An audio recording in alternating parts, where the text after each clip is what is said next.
Tigers facing Rice for the second time, just a 3-point game. The last time they played, Nicholas Jourdain gave us his best game of the season. The finish right there, and then he's going to give what we like to call another one. Word to DJ Khaled, had a season-high 19 points in this game. Let's go to the second half. Colby Rogers, little pocket pass. Oh, that's Dink. Demarion Yates, follow-up and the finish there. There's the end of the first half. Now we can go to the second half. Colby Rogers, pocket pass to Dain Dainja, the big man. It's given footwork. The finish with the left hand. Tigers up 7. But those pesky Owls would not go away, CJ. They battle back. Caden Powell, that behind the defense. Look, he had 17 and 7. That's going to tie it. But then watch Dain Dainja just go to work. Demon time on the high post. Drop it off to P.J. Haggerty. Gets the block there. Behind the defense. That's a touchdown. Nice dot. He's going to block another jump shot. That gets the people on their feet. Big fella out of the back there. Timeout. I don't know about you, CJ. I like my Rice fried. Couple of more blocks, and then the final desperation from Rice. Pass going to get stolen out of the air by Dain Dainja. Tigers get out on the break, and Haggerty's going to finish it there. He had 21 points, the hardest 21 of his life. That's game. Tigers close on a 14-2 run. They win at 84-72. Post-game, Dainja said it was just winning time. Just not a person who just yells all the time. I mean, that's just who I am. So I just got a little fired up. I feel like I always bring that. But yeah, it's March. It's time to win. I don't really know what got into him, but we want a lot of that from here on out moving forward. Dain woke up at that moment. He's been scoring. He's been smooth. He gets his rebounds. But at that moment, it looked like a man possessed that he just didn't want to lose. And once he got the rhythm, I've never seen him that animated out there getting blocks or making plays, and that's what we want from Dain. We want him to come out of his shadow and give us that energy during the game. All right, CJ, so in this last 2 minutes of this Rice and Memphis game, Dain Dainja absolutely takes over. I'm trying to find the little stretch that he had there. Here we go. Recorded a defensive rebound, an assist, a block, had a score off of that block, 2 more blocks after that, offensive rebound to the putback dunk in the span of a minute and 30 seconds. The game was tied at 70-70, and he single-handedly almost made it 80-70, and they finished again 84-72. Have you ever seen in college basketball, at least, a run like that to close a game by one guy, singular person? Yeah, we see that from special players. Okay. That's who does things like that. I feel like Zach Edey has done that a time or two, or did that a time or two at Purdue.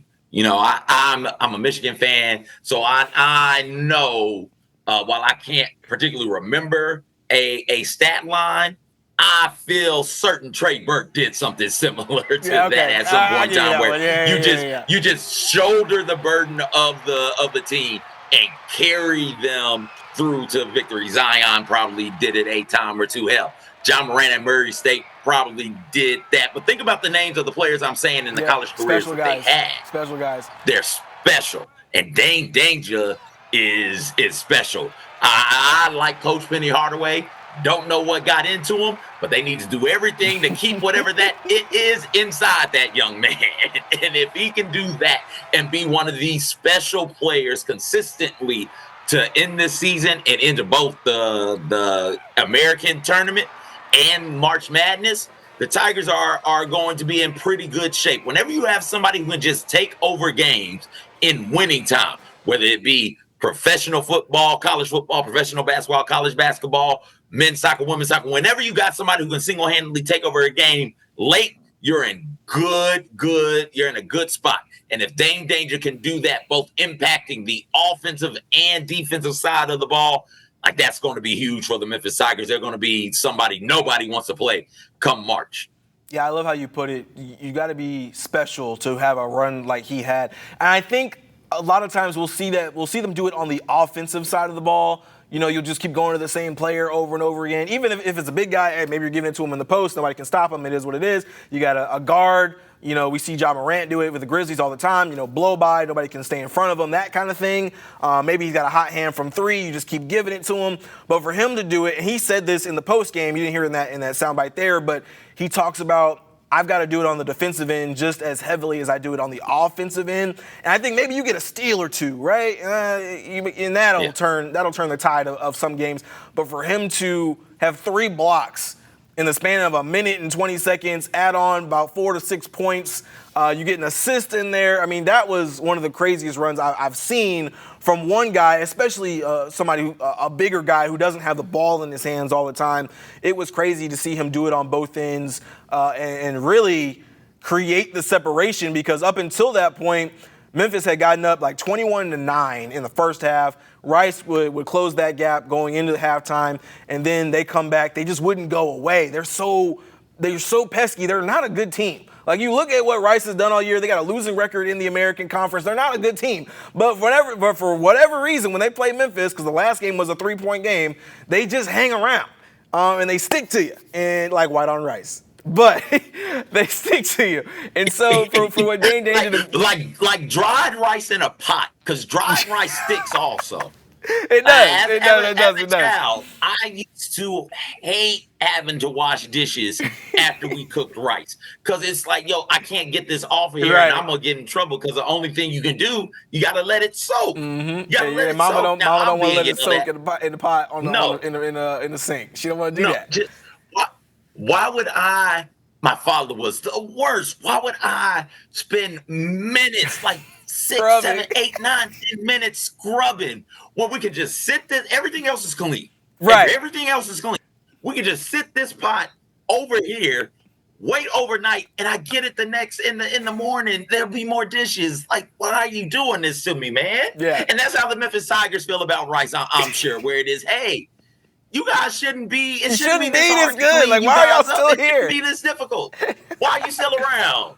Thus Dain Dainja became the soak, the Dawn dish soap in the water for the Memphis Tigers to beat Rice, and it was incredible. 25 points, 10 rebounds. We also had to talk about what Nick Jourdain was able to do as well, because he had his best game of the season, 19 points, 9 rebounds. He kind of had a talk with Penny Hardaway, and Hardaway said when we talked to him in the postgame, we want you to just be yourself. Don't try to be somebody else. You know, he thought he would be more of a 3 this year, because they thought Tyreek Smith would be on the team, and then he decides he wants more money. He's out, and Jourdain has to go back and kind of into that 4 role. But his energy on both ends of the floor was incredible in this game. Honestly, I don't know that Memphis wins that game without what Nicholas Jourdain was able to bring to the table.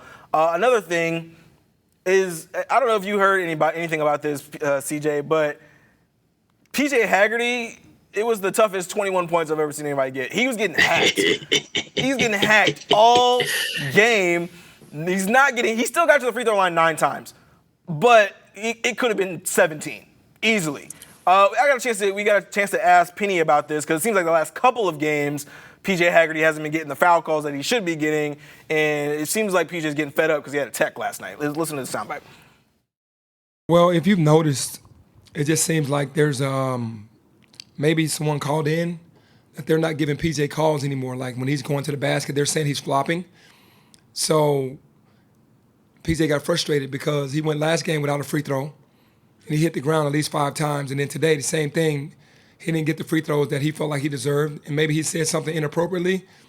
But it's frustrating as a coach and to PJ that, that they're not giving him those same calls. We don't want anything given to us. If he gets fouled, we just want the call. I know they can make mistakes, but that's where the technical came from. So there was some discussion, or CJ, not PJ, sorry. There's some discussion, CJ, in the press room as we're waiting on Coach Hardaway and the players about, because PJ Haggerty is pretty even-keeled. He gets a technical last night. We're wondering, like, what could he have said that would cause him to – I mean, he got a tech immediately, and when they run the VO, you'll kind of see it. He said something to the ref, and we're kind of trying to figure out what it was, because he don't curse, as from what we understand. It's kind of wild I had to go back and listen to the clip. He says, "Come on, man." But in the background, there's a fan that says, call the foul, and then that's some BS, and he didn't say BS. And we were all thinking, like, there's no way PJ was over here cussing at the referee, but I can see why he would, because he's not getting any foul calls. CJ, what do you think about I want to know who's out here dry stitching. Who's dry stitching to the league, to the AAC office saying, he's flopping and this, that, and the third. There it is right there. He's flopping this, that, and the third because there's no reason for him to all of a sudden not be getting foul calls. He didn't have one in the Florida-Atlanta game. He had 9 in this game. What do you think? I think that the dry snitch has got to be like, I don't know, UAB maybe? I don't know why. I just feel like that's a UAB thing to do. I'm just throwing things out there recklessly. I have no clue who went out there and dry snitched. But if I was going to put my money on it, I'd say UAB is the one doing the dry snitching. The second thing I think is, all right, fine, the rules, it seems like the rules have changed. Can we get clarification? Mm-hmm. Right? You can't just change the rules to the game at the end of the season. We're at the end. There's only 3 games left. Right. We're at the end of the season now. If the rules are going to change, fine, whatever.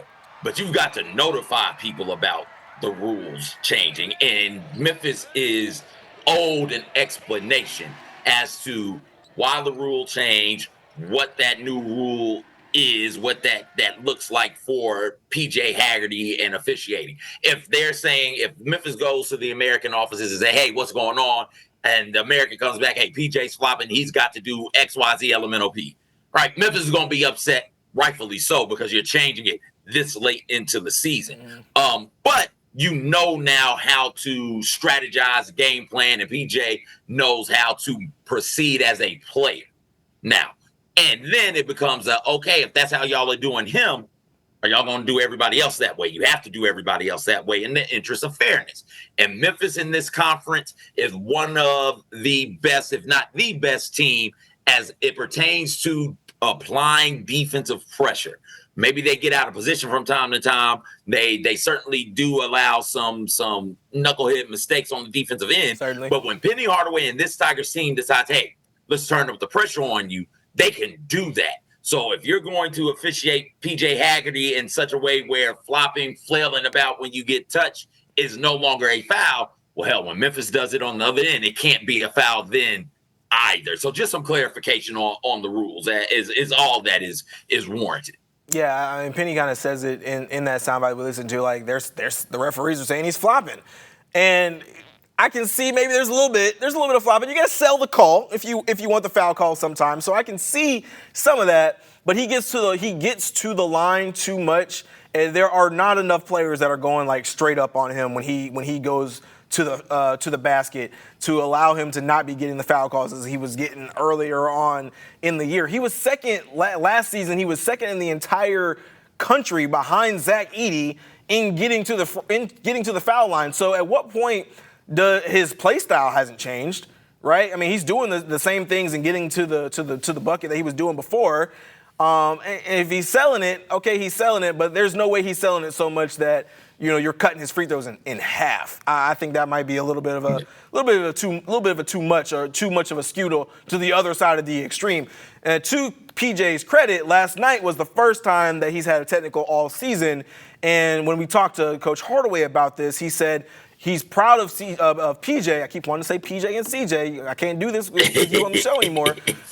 He told PJ, he's proud of what PJ's been able to do in maintaining his composure because he recognizes that the position that he's in on the team, being the leading scorer, being the go-to guy, he cannot be the one who is visibly and audibly, frustrated. He can't be the guy who's going at the referees on a regular basis because the other guys in that locker room feed off of him in a way that maybe they weren't doing for Dain Dainja before the last, let's call it 3-4 games.